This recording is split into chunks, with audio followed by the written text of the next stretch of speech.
All right, good morning. Today is Monday, February 3rd. I hope I got the date right. I have a tendency to get it wrong. I'm Anthony, and this is Drive Dive. In this quick recording, I anticipate talking a little bit about productivity.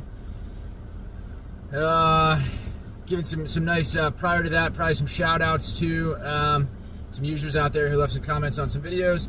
And then I'll try to get into details of my weekend and how I feel I was productive and maybe shifted my mindset and helped my son think about productivity in similar ways as well. So with that, a couple shout outs. I just wanted to thank Pinhead Larry. Cool name. I'm sure you're much more than Pinhead. He said great vid. So yeah, I appreciate the love, the feedback. Keep a good thing going. And then in a video last week, also in response to some user feedback, one who had said, if you want to get serious about YouTube, you should consider editing, learning to edit, or hiring an editor. And another who had said that they really enjoyed the unedited, and I should just keep going for real. Tobias said that a lot of people like the raw, the unedited. It's much more personable, etc. And Tobias, I'm right there with you. I mean, that's where I lean. Comes across as much more authentic, and two, I think that's a strength of mine. I think that's how I've always characterized myself, as being very personable. Sometimes it takes me a little while to want to open up and share certain things, but then when I do decide to open up and share them, I'm able to make those meaningful connections, and I think make an impact, right? Have an impact, make a difference in people's lives, whether that's somebody I am interacting with in a card shop, believe it or not. It's happened a couple of times, and then I don't know, or other instances, or students in my classroom. What am I saying, right? Students in my classroom, just sharing, some personal moments and teachable moments, we call them, to try to shape their thinking a bit. And so with that, I guess on productivity, which I know I've touched upon quite a bit, really reflecting on. I think this weekend there was a lot of discussion about mindset and about in this moment what is being accomplished versus maybe not being accomplished, or if that's what I am trying to accomplish, well then what are some different types of activities I might consider that would accomplish that one thing or maybe a second thing. And so to be more specific, all right, this weekend my son and I participated in 2 Disney Lorcana set championships.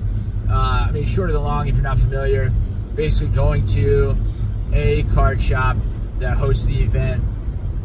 You sign up, it's right, Disney Lorcana, it's a trading card game like Yu-Gi-Oh! Or Magic, Pokemon. You generally play 5 rounds, best out of 3. Each round they're timed. Each round's 50 minutes, 55 minutes. And you play 5 rounds, typically 4, maybe 5 rounds, depending on the number of participants. And then if you're fortunate enough to rank in the top 8, you continue playing in then a playoff style, and you're competing for promo cards, for play mats. Stores will throw in prize packs, they'll throw in store credit, some additional prizing, etc. So as we're doing this, right, we're spending a lot of time in the car. One event was 45 minutes from home on Saturday, and then Sunday's event was an hour 15 from home. So spending a lot of time in the car. And we got to talking, I guess, about a couple of things, and one of them was relationship building. Was the idea that when he and I are together playing in these tournaments, traveling on the road, right? Hours, it counts as travel, right? We're on the road. All this time we're spending together, we are both becoming better Lorcana players, but we're also continuing to build our relationship, right? So it's this kind of 2 birds with 1 stone. We also got somehow into into talking about football. I think just making conversation, right? Super Bowl is coming up. Who do we want to win, etc. And without getting into any of that, it talks about how we haven't really been watching a lot of football at home. I happen to be a Jets fan. I'm trying not to get him too into the Jets. I've given him an easy out. You know, you can change once in your life, but that's it, right? Anytime you want, you can change once, but then you can't change again. You can pick a different team. But yeah, we really haven't been watching a lot of football because the Jets stink. Maybe I'm not a diehard fan. You can judge me all you want. But I started reflecting on watching football and what that 3 or 4 hours just watching a Jet game does for me in terms of productivity. Right? It certainly helps relax, and maybe a relaxed doesn't really help relax. But if it did help me relax, maybe a relaxed version of me would be better at, you know, X, Y, or Z. But instead, a lot of the time, you know, you're watching your team lose, you just end up, you know, frustrated and whatnot. But also thinking that, okay, yes, if any combination of myself, my wife, my son, you know, anytime my daughter, if we're watching football together, okay, right that time, maybe we're working on our relationships and all of that. But I said, but if the goal is building relationships, you know, are there other things we could be doing together where, yes, we're still continuing to build our relationships, but also working on some of the other things that you or I or we want to be better at. And so to me, I'm thinking, again, he says, right, and we believe we both want to be better at Lorcana. That's sort of one of those things, one of those priorities, right? Priority goals to just get better at Lorcana, be more competitive, build a better deck, understand the mechanics of, you know, what we're trying to do, what our opponents are trying to do, etc. And so if we play more Lorcana, then we're doing both, right? We're getting better at Lorcana, and we're continuing to build our relationships. The other thing at the top of the list for my son is getting better at soccer. So, you know, warmer months, setting up the goals in the front yard, playing soccer, right? We're getting better at soccer, and we're building our relationship. So trying to think about just some of the activities that we might choose to engage in, what goals might be accomplished by participating in that activity, and then if we don't feel like that one activity is helping us with 2 goals, 3 goals, or enough, let's call them priority goals, then maybe we consider different activities. And so along the lines of these, again, continuing with this Disney Lorcana bit, next week we have the option of playing in, I want to say, as many as 2 tournaments. There is one on Saturday, which we definitely plan on playing in. It's the store where we really first started playing in these local tournaments, and so we would like to participate in that one. But then we found another one on Sunday that's about an hour away, that we could play in, but as we're talking about relationships and whatnot, we said, well, you know, we don't know if anything's going on for the Super Bowl, but if there is, you know, that he and I, we've spent enough time together, we've played in enough of these local tournaments that, you know, we also have to prioritize some of the other relationships in our life, and that even though just hanging out and watching football maybe isn't the best activity, that's really one of the few activities that we get to participate in with some of our extended family and continue to build those relationships. So there's so much to consider when choosing how to spend your time. And in choosing how to spend your time, the end result, are you left feeling productive or not? And so I think that's the battle, and I think that has to sort of be the mindset. Am I choosing the right activities? Am I choosing the right activities for the right reasons? right? And I think what I mean by that is, right, just that simple activity of watching football. Sometimes there is a better activity, perhaps, and other times, like, no, that happens to be the best activity. So it's choosing all of these things carefully, but it's also, being able to talk about them, think about them yourself, talk about them with others, we don't live in isolation, right? The choices we make do impact those around us. So anyway, I think right around that 10, 11 minute mark, I'll stop now, but I do appreciate, the feedback. So please take 30 seconds, comment down below, like the video. Please subscribe, hit the notification bell. Share the video with a friend, somebody who might enjoy this message. And make it a great one. We'll catch you tomorrow. Happy Monday. All right, good morning, folks. It is Tuesday, February 4th, 2025. I'm Anthony. This is Drive Dive. So what are we talking about this week? I think is choosing different activities to meet different goals and match your identity. In my video yesterday, I mentioned this idea of football, watching football, and how at times, sure, 3-4 hours to watch a game, maybe you're watching it with some close family friends and building relationships. But if your goal is to build those relationships, there might be a different activity, like for my son and I playing Disney Lorcana, where we can spend the same amount of time together, build our relationship together, but also get better at some other skills and accomplish some other goals, like being more competitive Disney Lorcana players, right? And something that's a bit more active rather than passive, like watching football. But that same activity of watching football, we can't share Disney Lorcana with everyone else in our lives because they just might not be as interested, right? Or they might not have the time to invest in the cards and building decks and developing their skill level in terms of their play.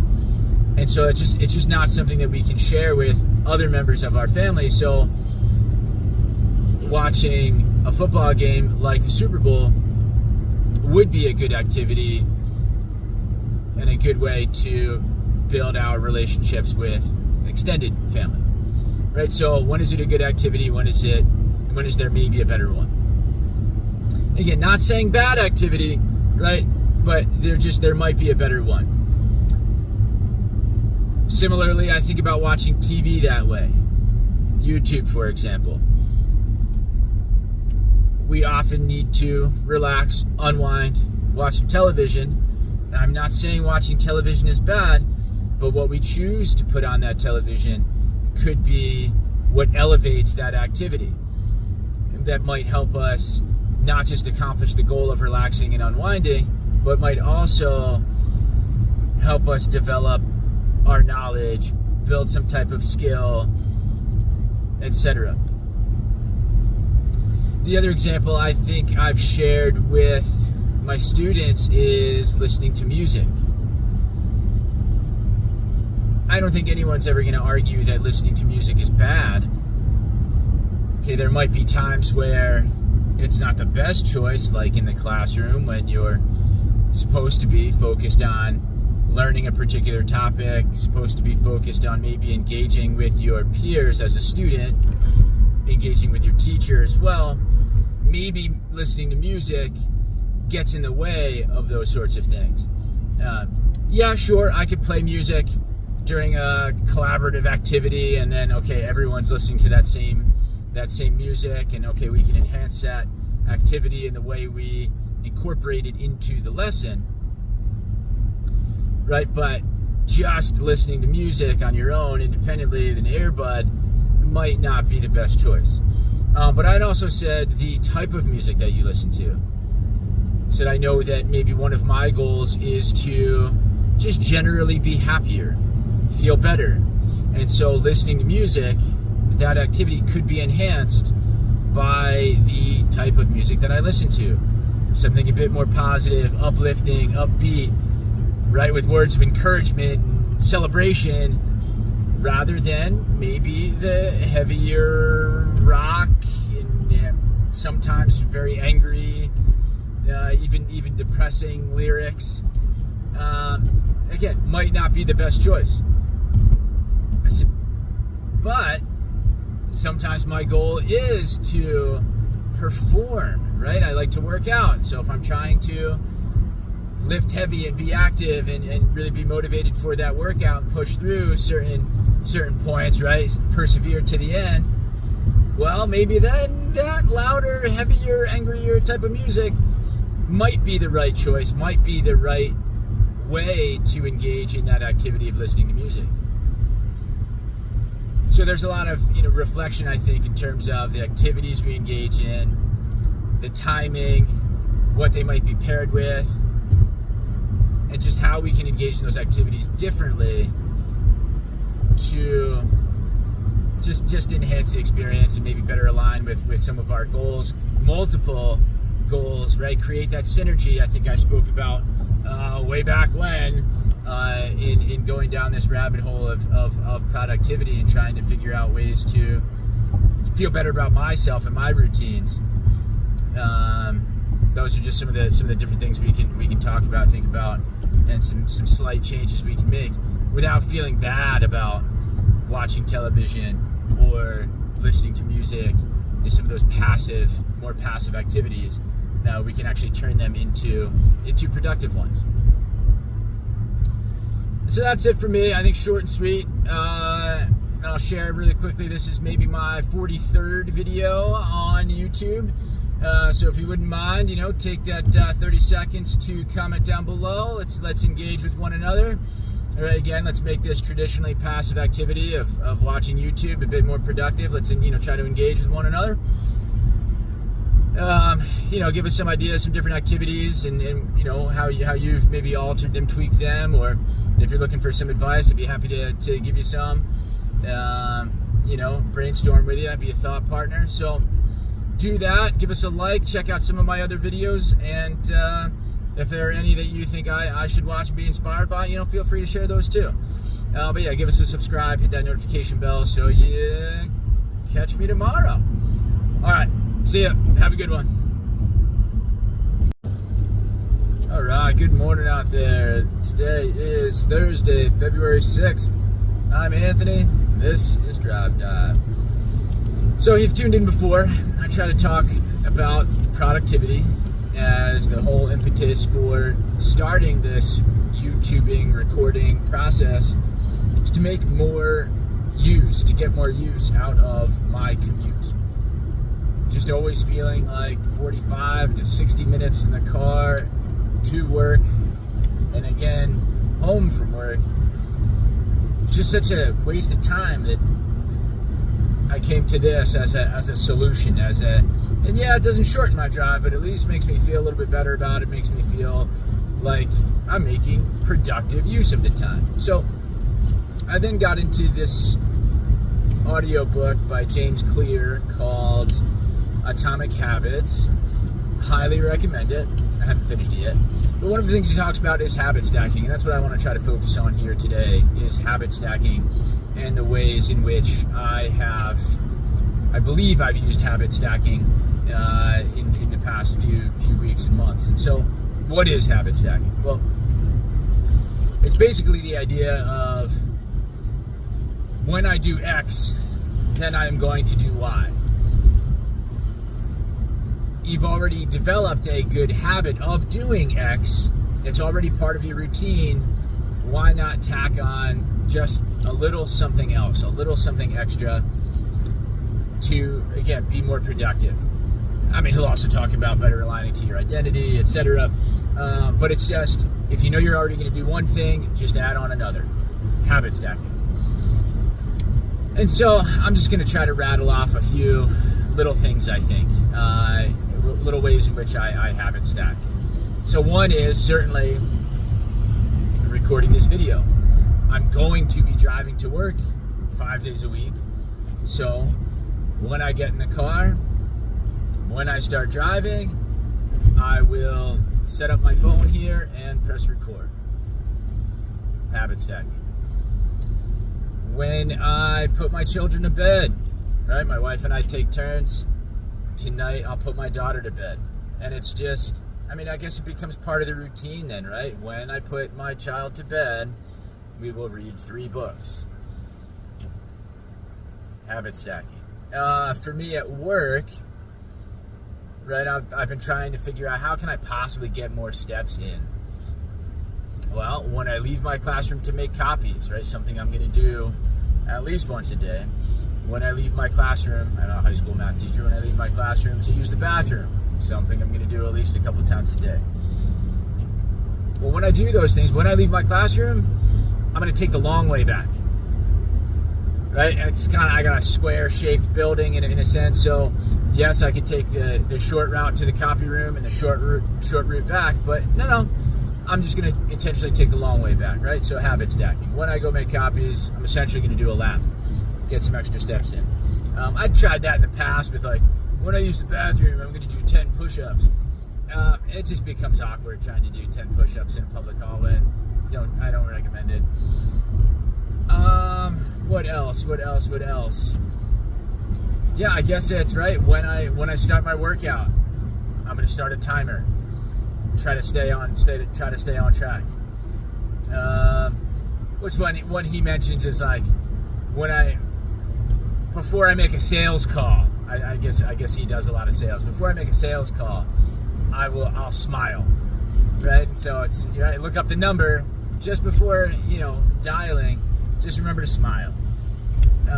Little things like that, right? And so I don't know. Habit stacking can be a powerful tool to incorporate just a few more things into your daily routine, right? I know I'm going to say hi to my wife. Okay, so when I say hi to my wife, I'm going to ask her how her day went. When she comes home, I'm going to ask her,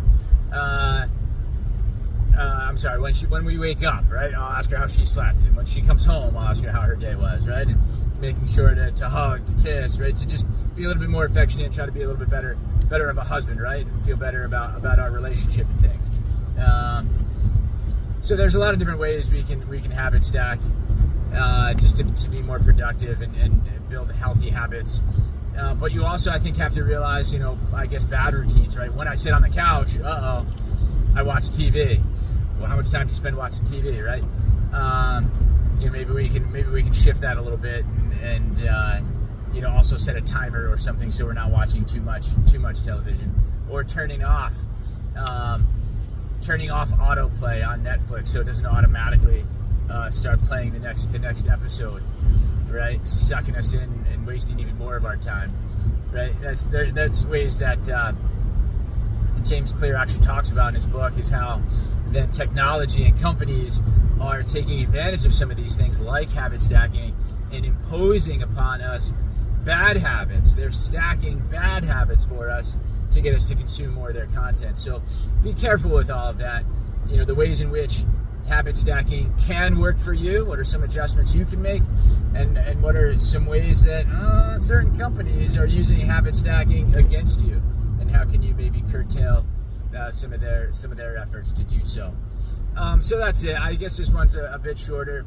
Usually run anywhere, if you're just tuning in, from around the 10-minute mark. Here we are at 6. I do have over 40 videos on my channel at this point, so I wouldn't mind engaging with you. Check out some of my other content. Take 30 seconds to leave a comment, right? When I watch a YouTube video, I'll then leave a comment. Habit stacking. I'll see it. I'll respond. I'll often mention you and your comment in an ensuing video because it'll prompt some other thoughts, some other conversation. And yeah, I'd really appreciate it if you subscribe, and so you can catch me on the next one. I try to record a video every day, and yeah, that's it. Thanks for watching. Have a great one. See you tomorrow. All right, good morning. Today is Friday, February 7th, 2025. I'm Anthony. This is Drive Dive. So today's topic, how to be productive or how to increase productivity by asking for help. All right, before I get to that, really quickly, I have gotten 5 for 5, I think, uploading videos this week. Not necessarily Drive Dive videos, but I think this is my 4th Drive Dive, plus I did one math video. I made one for my kids. And so that counts, right? Shifting what counts. 5 videos, 5 days, kind of met my quota, met my goal.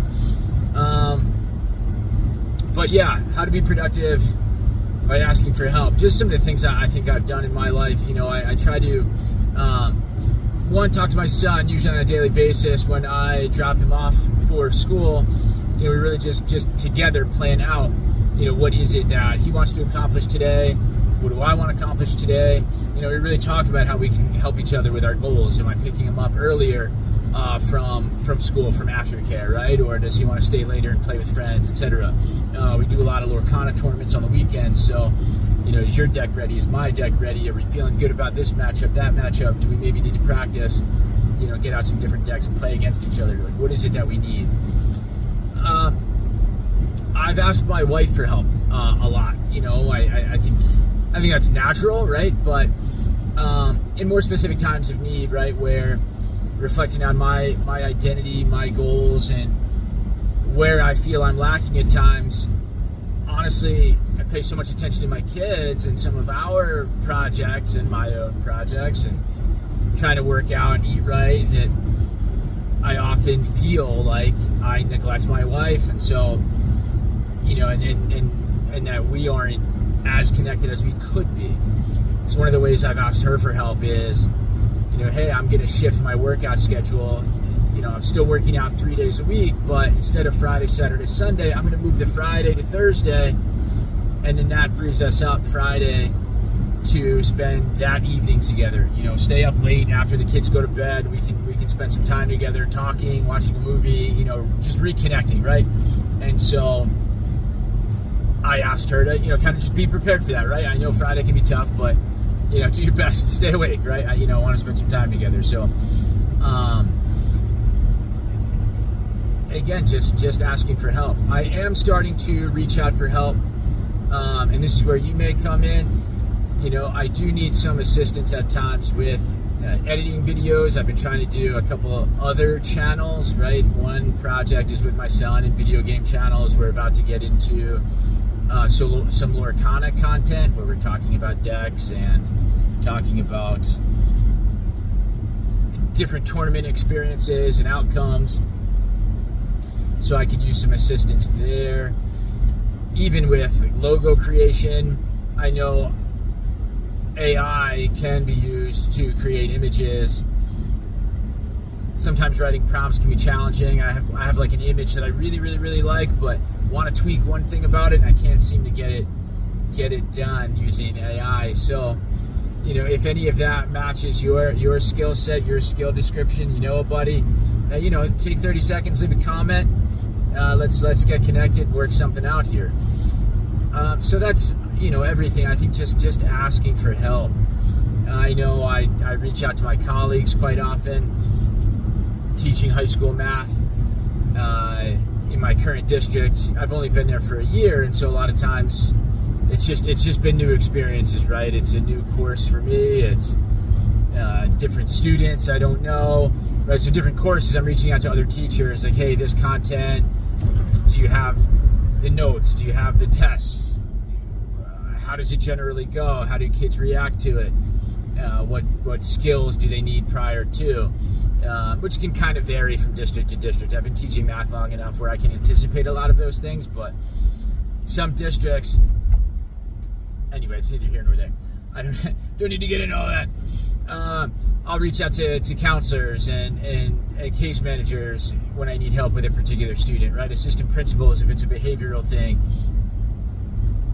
Case managers and counselors if I think there's maybe a cognitive thing going on with particular students. I'll even reach out to students like, hey, here's what I'm noticing in the class. We're kind of stuck in a rut. How can we work together, right, to shift our classroom culture a little bit and get us all a bit more excited for math class and working, in the moment. Things like that, right? You can't be afraid to ask for help. Reaching out to friends, reaching out to the in-laws, right? We need a babysitter, please help. Stuff like that. So anyway, I think that's it for me. Keep it short and sweet. 5.5 minutes here. Please check out my other content. Please leave a comment. I'll get back to you, leave a shout out, and like, subscribe, hit the notification bell, all that fun stuff. But really, get after it, be more productive, and have a great weekend. See you Monday.